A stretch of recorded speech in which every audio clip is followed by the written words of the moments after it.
All hail rock and roll. Rock around the clock, shake, rattle, and roll, razzle dazzle are just a few of the mega hit songs from Bill Haley and his Comets. Today I have the pleasure and honor to talk to Bill Haley Jr., who is carrying on the iconic torch of his father and has an amazing book coming out called Crazy Man Crazy, The Bill Haley Story. Please welcome Bill Haley Jr. to Pop the Question. Hi, Darren. Hi, nice to meet you, and thank you for doing this. My pleasure. Thanks for having me. Now, I just mentioned the book, which is right here. Crazy Man Crazy, the Bill Haley story. How long has that been in the works? Over 40 years, I would say. I really started, well, this is of course all in the book, but the short story is that my father moved to Mexico in 1962 when I was 7 years old, not quite 7 years old. So when I was about college age, I started developing an interest in learning as much as I could about my father, and had the opportunity to do a term paper about Bill Haley and the Comets. So I did a great deal of research then, and that lit a fire in me to ultimately one day write a book about my father. So that started the process. Now, it wasn't 40 years of intense labor, but I started it 40 years ago. So one thing led to another, but really it's been like the last 5 or 6 years where I really kind of pulled together all my many years of research and notes, and put together a book. Found a couple of excellent publishers, one in the UK, one in North America, Backbeat in North America. This is the UK version, omnibus books. Right. And so this was released about 2 weeks ago. So here we are now in mid-May. So this has been about 2 weeks in the UK, and the North American version was originally scheduled to come out now, but because of production issues, it's been delayed 1 month. Okay. So they are expecting that in their warehouses mid-June. Okay. And I assume anyone who's ordered the book on Amazon, it should be shipped right around then. Right. And should be in all the bookstores shortly thereafter, because Backbeat's very well established. Yeah. And they have quite a few titles in Barnes & Noble, for instance. So should be available everywhere in about a month. Nice, nice. And how proud are you of this book? I mean, are you? Well, of course I'm very proud of it, but you know, it's mixed feelings, because it's not a happy story. You know, it's a very fascinating story. I mean, it's really two stories in one. So one story is my father's professional career, Right. which, unless you're a hardcore Haley fan, you really don't know the details of what he accomplished musically, but it was pretty impressive. He was really the first rock and roll star. He was the first on the Billboard charts, right? Rock and roll. All of those things. I mean, Yeah. before they called it rock and roll. So, Yeah. so basically, my father started out as what we now call country music, was then called hillbilly and western music, Right. based in Chester, Pennsylvania area. And he had a group called the Saddlemen. Of course, he had a career before that as well. But in 1949, he met up with a couple of musical partners: Billy Williamson, a steel guitar player, and Johnny Grandy, a piano accordion player. And the three of them together decided that they were going to try to create a new sound that would get kids dancing again. That was their objective in 1949. So, of course, they were a hillbilly and western band, and they performed around that time, around 1951. They started becoming a regular band at the Twin Bar in Gloucester, New Jersey. It was the beginning of a few years of 6 nights a week. Now, they had performed in other places before then, but the point being, right around that time, my father was also a disc jockey. Yeah. And WPWA in Chester, Pennsylvania, and there was a show called Judge Rhythm's Court, that specialized in what they call race records. We now call rhythm and blues. But of course, those who know your history, you know that in 1950-51, America was still a very segregated place, not just in the South, but in the North too. So it was very hard to even hear rhythm and blues music if you were white or buy those records. But my father, because he was a disc jockey, was exposed, and he had been exposed traveling as a musician too to some of the great black artists of the 40s. And he developed an interest in that music, and they started experimenting and trying to combine sounds and using some of the elements of rhythm and blues in their hillbilly and western. And one thing led to another, and ultimately they started making some records that were combining the two sounds, and it wouldn't be called rock and roll for another 2 or 3 years, but they started having some regional hit records in the early 50s. Rock the Joint was an early hit, but my father wrote a song in 1953 called Crazy Man Crazy, as a result of an experiment they were doing by playing high schools in South Jersey, Pennsylvania, Delaware, to kind of learn what the kids wanted to hear, what was going to get them dancing. And they played 183 high schools for free as part of this process. But as a result, my father would often ask the kids after the show, what did you think of our show?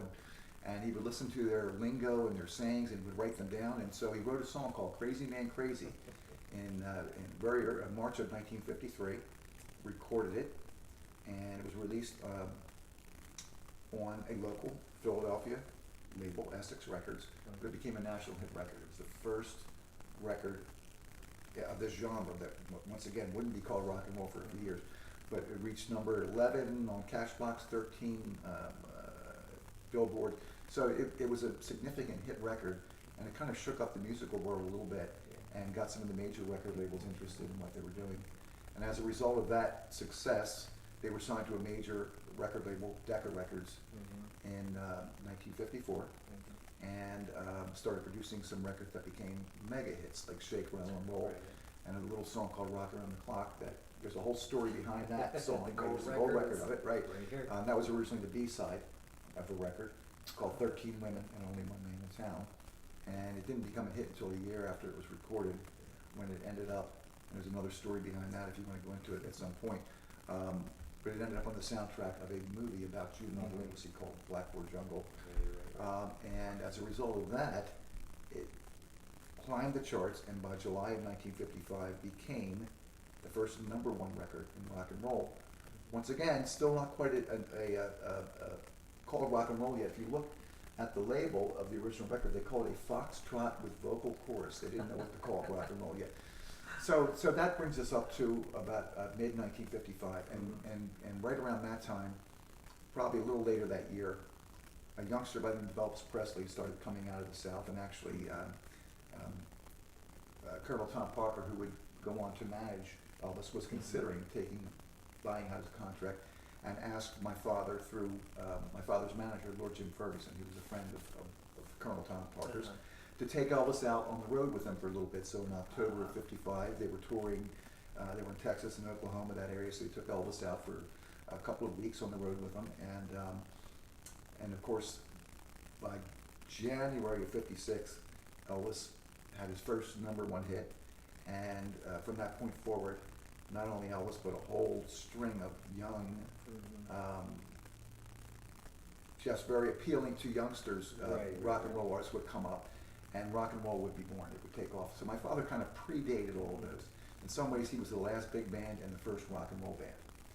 But for a couple of years there, he had all the hits and owned the pop charts, and until the he was like a rock and roll scientist, like a musical scientist. He dug in there and got these guys out there. And and it's very hard to determine, to what extent it was planned, and to what extent it just kind of evolved.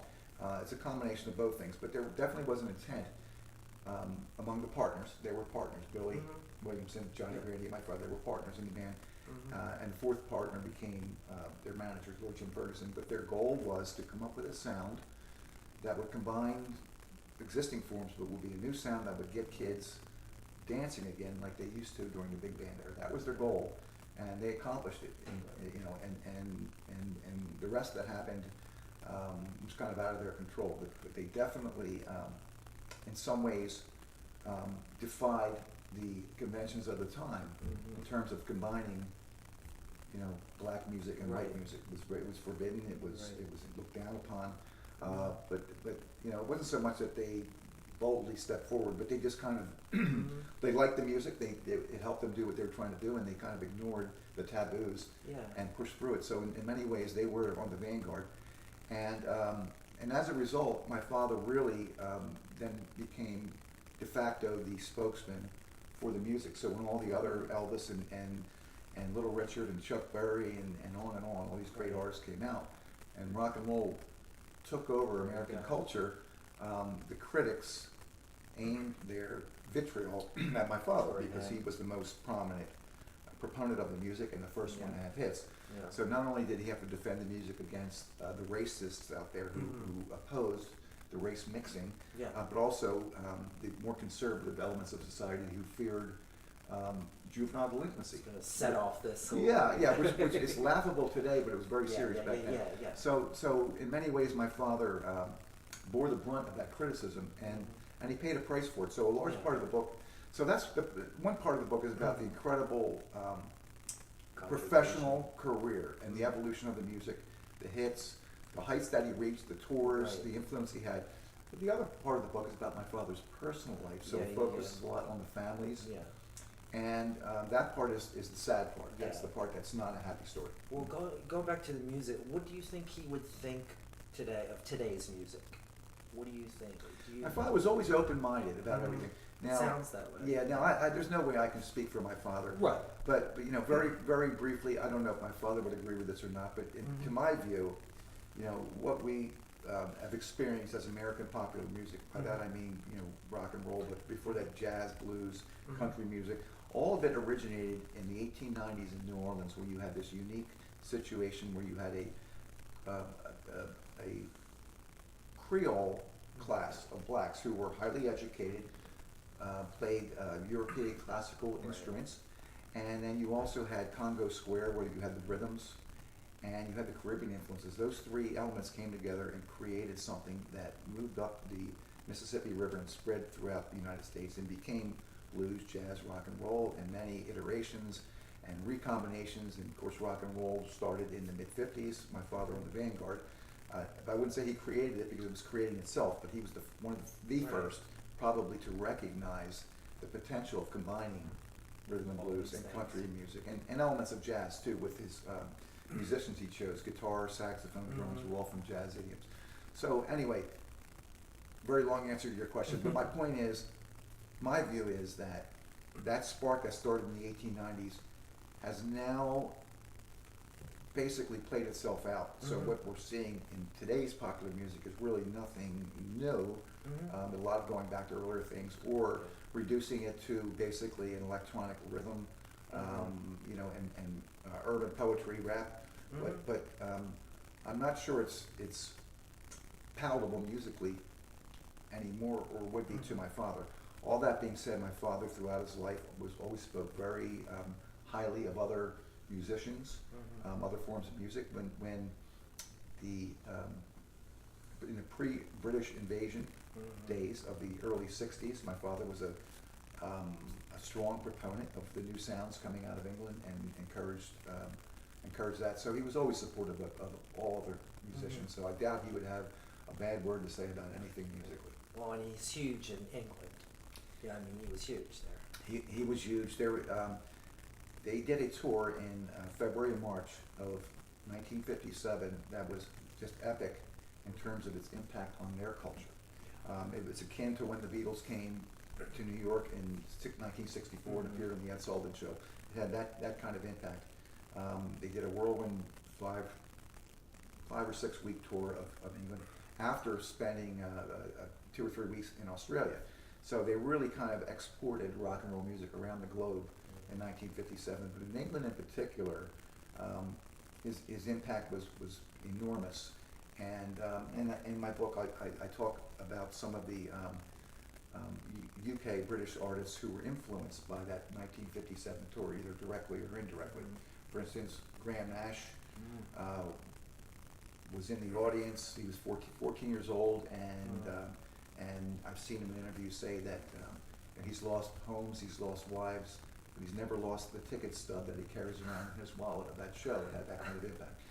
Paul McCartney, Pete Townsend, on and on. So there are many UK artists who either attended those concerts or were influenced by the impact of rock around the clock.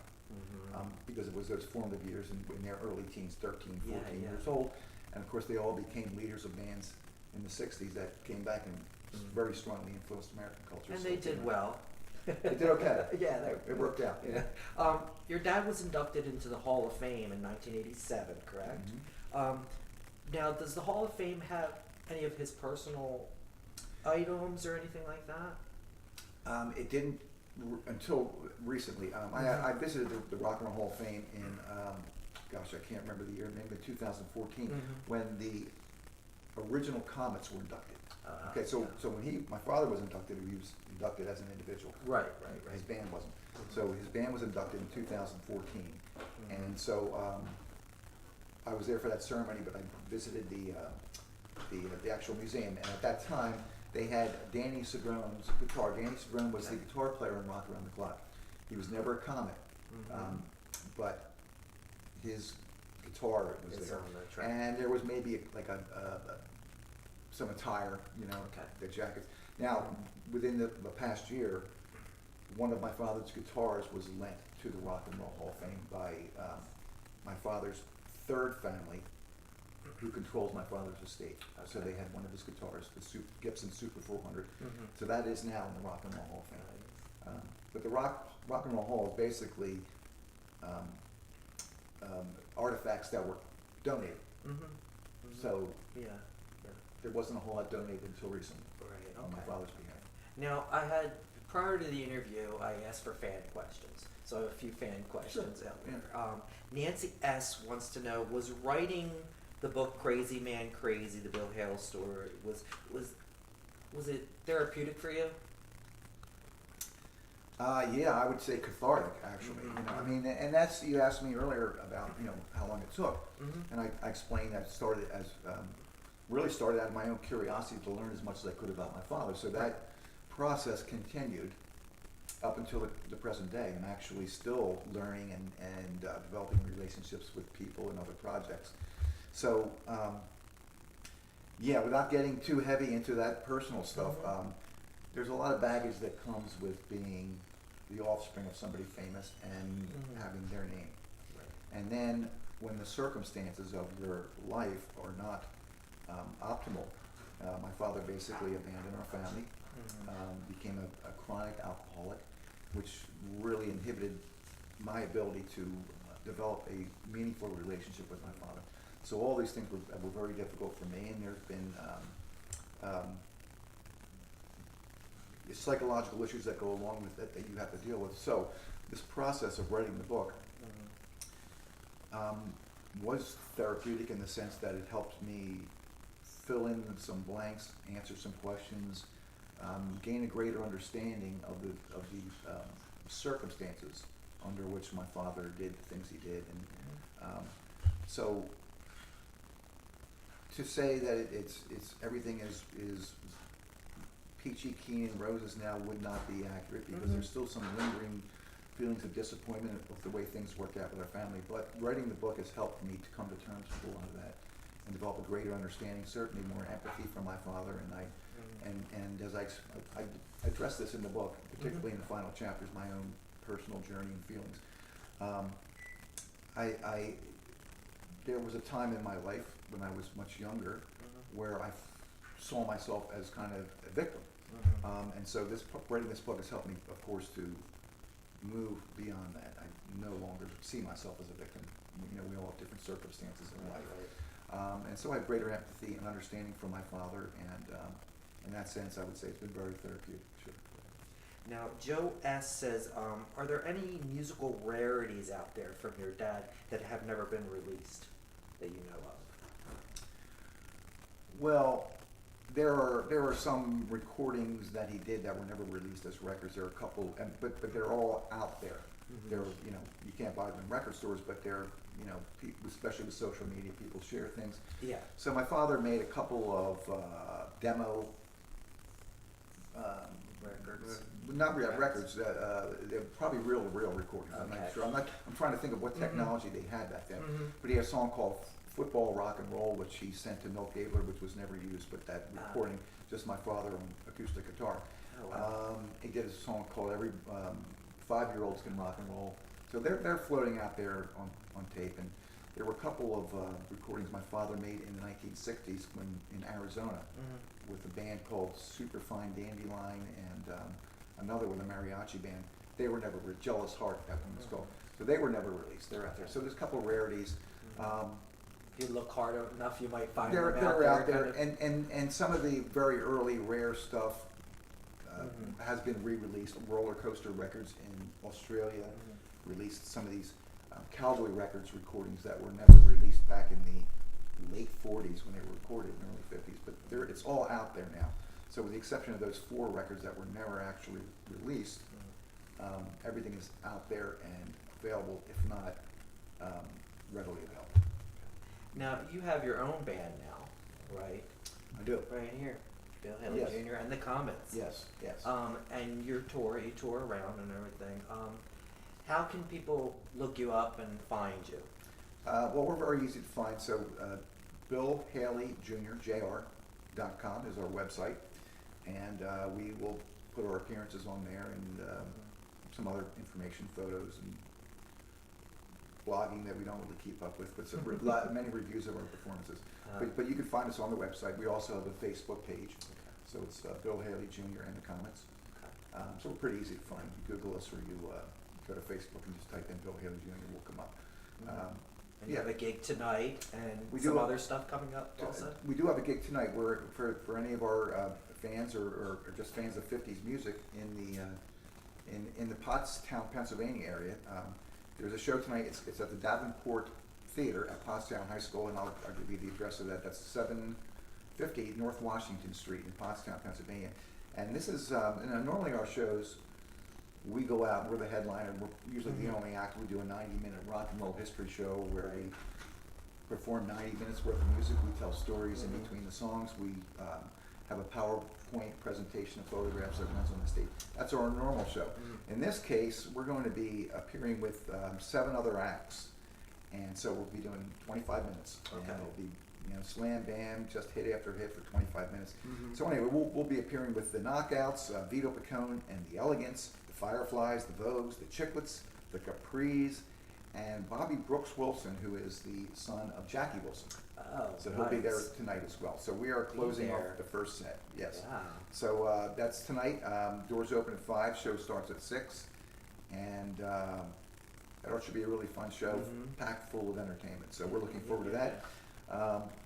Yeah, we travel all around. We in 2014, our biggest gig ever was a 3.5-week tour of New Zealand, which was pretty cool. I do get to go occasionally over to the UK to perform. Unfortunately, I don't get to bring my band with me because the economics don't support that. But we've played all over the U.S. in particular. Isn't there a cruise that you guys have done too? We've done the Time Life Warner Malt Shop Memories cruise twice. Most recently was last September, right around that time. That was a lot of fun to do, and that's kind of like this, where you have many acts and you're doing shortened sets. But that's a lot of fun. So yeah, we do that. We play many upscale retirement communities, casinos, car shows, nostalgia events, private theater events. So we pretty much run the gamut of what we do. And we've appeared over most of the United States. I'm trying to think of a state we haven't been in. I'm sure there's a couple, but certainly a lot of the South, a lot in the Florida, Texas area. Been on the West Coast a few times, the Northwest, and we've done like the what do they call that? The slipping my mind now. Where the day the music died, Buddy Holly, the surf ball. Oh. We've done that show. So yeah, we if it's a '50s thing, we're a good act. Yeah. Do you enjoy interacting with the fans that come to see you and talk about your dad and all that and everything with you? Oh, absolutely. I'd say that's really the biggest surprise I think when I started doing this was, and I You were hesitant about. I avoided doing this my whole life. I really did. Now going back to we were talking about earlier the process of working through my issues with my father. Well, part of that was really kind of rejecting anything to do with my father for quite a while, and I basically was reluctant to do any interviews or to participate in any activities for a while, just due to my own conflicted feelings about my father. But in the mid-'80s, the original Comets got back together. My father's original band, the Saddlemen, that became the Comets, who then mutinied and started their own band called the Jody Mars in mid-1955 when Rock Around the Clock was a mega hit, and they made a power play to get more money and didn't work out. But long story short, they got back together with the original members I mentioned earlier and called themselves the Original Comets, started touring again. And my mother, who I interviewed extensively for this book, a very large part of this book is based on her recollections, was friends with them. And so supporting her, I started going to some of these Original Comet shows, and they would ask me to come up and sing a few songs. And that kind of softened my stance a little bit in terms of participating in perpetuating my father's legacy. So one thing led to another, and I once again, I started playing music in my teens, but kind of my whole life I'd never done it professionally. But I always had an interest, so I started I called a garage band. We called Bill Haley and the Satellites, and we're playing just for fun for a few years. Right around this time when I was getting back into performing or singing with the Original Comets, and one thing led to another, where we had an opportunity to record a CD of my original songs I had written. Did a CD release party, and the host of the party asked if I would sing some of my father's songs, which I did. And a mutual friend of ours, Wayne Young, was there, and Wayne. Hey Wayne. Wayne videotaped us doing Rock Around the Clock, put it on YouTube, and as a result of that, I got a call from a booking agent, Wolfman Jack Entertainment, based in Florida, who suggested I put together a band of highly skilled musicians who could play this music on a high level, and he could book us for some jobs. So that really was what turned things around for me. So once again, sorry for the very long answer. No, you're fine. But now to get to the answer of your question, so put together a band, found some great musicians, worked very hard, practiced authentically, put the show, took it out on the road. And I knew I would enjoy playing the music. And it's nice to travel and pick up a few bucks. But what I didn't anticipate was the tremendous personal reward of interacting with my father's fans, which is your question. So I didn't anticipate it, but it's tremendous to hear people's stories of where they were when they first heard a Bill Haley record, or where they saw my father. And of course they compliment us, which feels very good, but more importantly, it's seeing and feeling and participating in that joy that my father's music brought to people. And that's shared with me, and that's just a tremendous lift emotionally for me that I never anticipated I would get. And so it brings me great pleasure to not only perform this music and to make people happy, but then to interact with them after each show, and to just listen to them tell me their experiences and how much they've loved the music, and how important it's been in their They lives. associate those songs with times in their lives. Yeah, so it's kind of a tremendous gift my father has given me without intending. but my whole life I've carried that baggage of being, kind of the residue of another person, famous person, without much benefit to it. It would bring unhappy thoughts and memories. But now to have that all turned around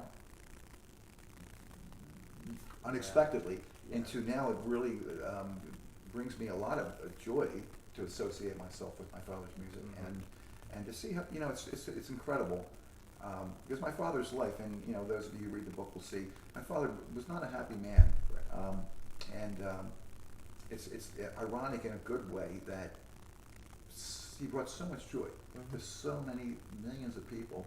Even to this day, 60 some years after these hit records, people still remember it. Still, I just met somebody last night at dinner through a friend, and he was a teenager in the 50s, and when he was leaving, he just had this huge grin on his face. I'm thinking to myself, I said to my dinner companions, it's amazing how much joy this music still brings to people after all these years. So yes, I absolutely enjoy it. The impact of music. Yeah. Really. Yeah. Speaking of that, do you have a favorite song of your father's that you just don't get tired of hearing? that Yeah, were playing? I wouldn't say a favorite song because they all have their own Right, you know, right, impact. But my personal favorite period was really the pre-Decca period. I really enjoyed personally the Essex Records period, 1952, 53, when to me I can feel the experimental nature of what they're doing on these records. This is before they were feeling their way through. Now the Decca records are tremendous. Don't get me wrong. And Milt Gaver was a tremendous producer, and they were they're just top-notch records. But to me, my personal favorites are those Essex records, those formative years where they were really just kind of being a kick-ass band with a sound like nobody else, and you could just feel the creativity in that process. So those are my personal favorites. Now, if you had a chance, your dad was sitting here, what was one thing you would love to say to him? What do you think? Wow, that's a very tough question. And I talk about this quite a bit in the book. I was estranged from my father when he moved to Mexico. Right. And he not only abandoned the family, he really kind of ran away from the crumbling business empire, just ran away from everything. And there were issues he had to deal with, including tax issues, which ultimately got resolved. But there was a extended period of time where I had no contact with my father. Through circumstances which are explained in the book, he got back in touch with us over the last year and a half of his life. But nearly all of those conversations were very late, middle of the night conversations, and my father was very intoxicated, very drunk. So I had that opportunity to have him sit here and talk, but it was very frustrating and unfruitful because it was very hard to communicate with someone that out of it, you know. So it's hard for me to imagine. There was one entire year and a half, and once again, this is in the book. There was one instance where after one conversation one night, my father said, "I'll call you tomorrow," and didn't expect that he would, but he called me the next morning, and he wasn't drunk. He was completely sober, which was kind of shocking to me. And I was working through just this whole frustrating process of trying to figure out how to have some kind of meaningful relationship with my father. So this kind of took me back. So anyway, he called. He was completely sober, and it was very awkward. And it was almost like he didn't know what to say. I didn't know what to say, and we just kind of hung up. And then after that, there was never a time where he was that sober and clear-minded when we talked. So for me to imagine now him being here, it's hard for me to imagine being even able to talk to him. So I don't know what I would say except that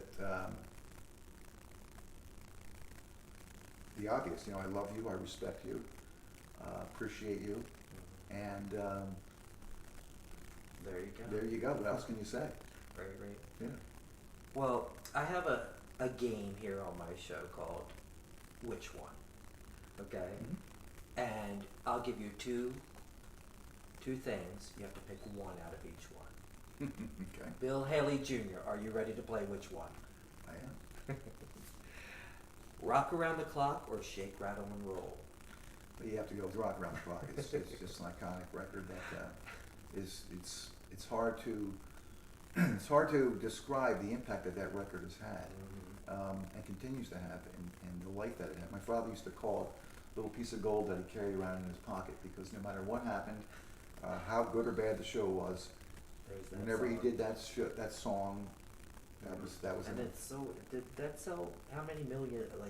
I don't know if there's an accurate number. It was in the Guinness Book of World Records. It probably still is. I think the number is in excess of 30 million. Right. I know Guinness once characterized it as the third best-selling popular single of all time, with Bing Crosby's White Christmas #1, and then when Elton John redid Candle in the Wind when Princess Diana passed, that became #2. But not bad company. At least according to Guinness, it's the third best-selling single of all time. Nice. So it was re-released numerous times, and it became Happy Days. It charted in the 70s again and again, in the 50s. So yeah. Little Richards or Sam Cooke? Gosh, I think they're both incredibly talented. And to choose one over the other, I'm more familiar with Little Richard's work. And of course he had that kick-ass band with a dual saxophone, so how do you beat that? But of course Sam Cooke was incredible. Yeah. Coffee or a spot of tea? Wow. You know, I have coffee every morning and I have tea every night. And I really enjoy both. A little bit of both. So if you ask me in the morning, I'm going to go with coffee. Yeah. Symphony or a rock show? Well, I'll have to go with rock show. But I must say that I love all forms of music. I really became a huge jazz fan for many years throughout the 80s because I just got tired of what was going on with rock and roll. And classical music, I've always kind of listened and dabbled and had my favorites there. But you can't beat a good rock and roll show. There you go. Yeah. Reading your book, Crazy Man Crazy, the Bill Haley story, or reading your book, Crazy Man Crazy, the Bill Haley story? Well, you know, it's interesting.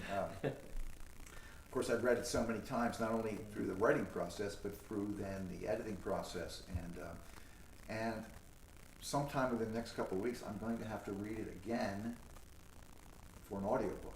Ah, there you go. Audiobook is coming, guys. Yeah, there will be an audiobook. Nice. And I've never read an audiobook before, so I'm, you know, obviously I'm confident that I can do a good job with it, but that's going to New adventure. Going to be a new adventure. So that will be a different read than any prior reads I've done for sure, because now I know I'm reading for an audience. There you go.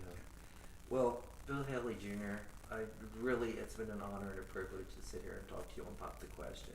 My pleasure. And I really appreciate you being here. Yeah. Guys, make sure it's already on Amazon. The book's already on Amazon. You can order on Amazon.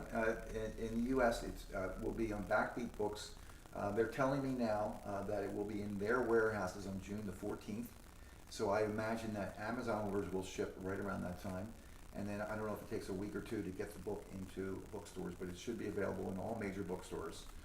Backbeat has numerous titles on the shelves of Barnes & Noble, for instance, and I'm sure every major records bookstore.